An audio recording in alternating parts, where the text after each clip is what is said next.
Pemirsa, debat perdana Capres-Cawapres 2024 jadi sorotan karena menyoal penegakan hukum hingga pemberantasan korupsi di Indonesia. Soal ini Presiden Joko Widodo pernah menyatakan tak ada negara yang tangkap pejabat terjerat korupsi sebanyak Indonesia. Tapi apa para calon presiden mampu menguraikan persoalan dan memberikan solusi akan karut-marut kasus hukum dan korupsi di tanah air?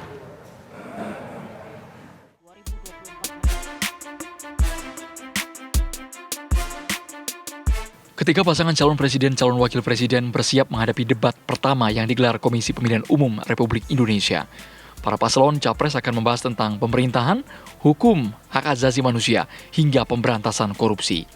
Sengkarut kasus hukum dan korupsi yang menjerat pejabat negara di tanah air juga diakui Presiden Jokowi. Secara gamblang, Joko Widodo menyebut terlalu banyak pejabat yang dipenjarakan.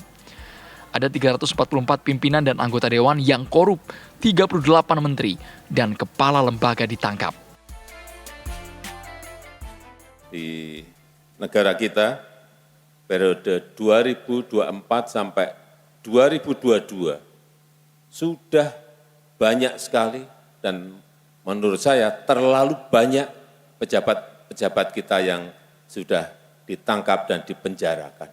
Tidak ada negara lain yang menangkap dan memenjarakan pejabatnya sebanyak di negara kita Indonesia.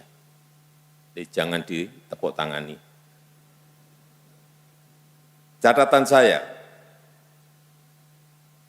2004 sampai 2022 yang dipenjarakan karena tindak pidana korupsi.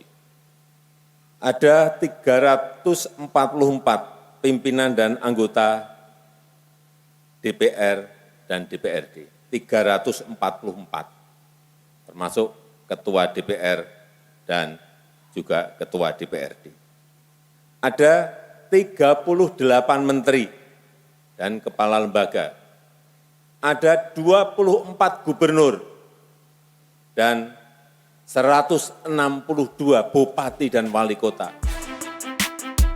Bahkan calon presiden nomor urut 3 Ganjar Pranowo pernah memberikan nilai 5 dari 10 terkait penegakan hukum di era kepemimpinan Joko Widodo. Yang tadi dengan singgung ya, skala 1 sampai 10 kira-kira hukum dan hak asasi manusia. Hukum, hak asasi manusia, pemberantasan korupsi, demokrasi, ya kira-kira tadi yang dengan singgung sebagiannya. Ya dengan kasus ini jeblok. Poinnya. Jeblok, kira-kira poinnya berapa? 1 sampai 10? 5. Terima kasih. Pun Capres nomor urut 1 Anies Baswedan melihat bahwa banyak orang takut mengkritik penguasa dan mengganti sebutan Indonesia dengan Konoha atau Wakanda untuk hindari jerat pidana. Memandang kebebasan ini menjadi salah satu hal yang penting untuk dikembalikan, bahkan kebebasan pada rakyat secara umum. Jangan sampai menyebut Indonesia dengan istilah Wakanda, dengan istilah Konoha, hanya karena kita tidak berani menyebut nama Indonesia karena khawatir ada undang-undang ITE yang memprosesnya. Insya Allah undang-undang yang membelenggu kebebasan itu yang akan direncana untuk direvisi di kedepannya. Lalu capres mana yang mampu menguraikan persoalan dan memberikan solusi akan karut-marut kasus hukum dan korupsi yang nyata terjadi di tanah air? Tim TV One mengabarkan.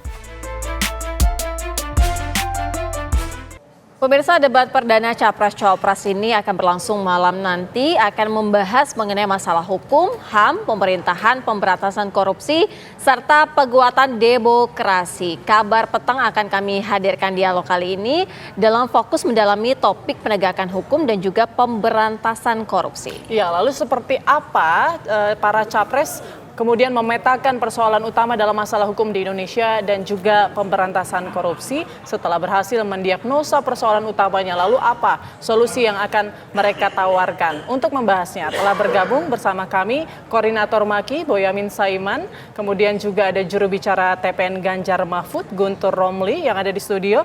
Mas Guntur, selamat sore Mas Guntur. Sehat ya Mas? Kemudian juga ada Wakil Komandan Tim Hukum dan Advokasi TKN Prabowo Gibran. Ini ada Mas Fahri Bahmid yang tersambung melalui Zoom, kemudian juga ada jubir dari Timnas Amin Mas Muhammad Iqbal. Selamat sore, Mas Mas. Iqbal, waalaikumsalam. Baik, kita nanti akan membahas lebih lengkap soal seperti apa persiapan dan apa visi misi serta solusi dari permasalahan yang terjadi jelang debat nanti yang temanya akan diangkat penegakan hukum, kemudian juga ada korupsi juga dan juga banyak sekali pelayanan publik dan lain sebagainya. Tapi kita harus jeda dulu. Kabar Petang masih akan kembali sesaat lagi.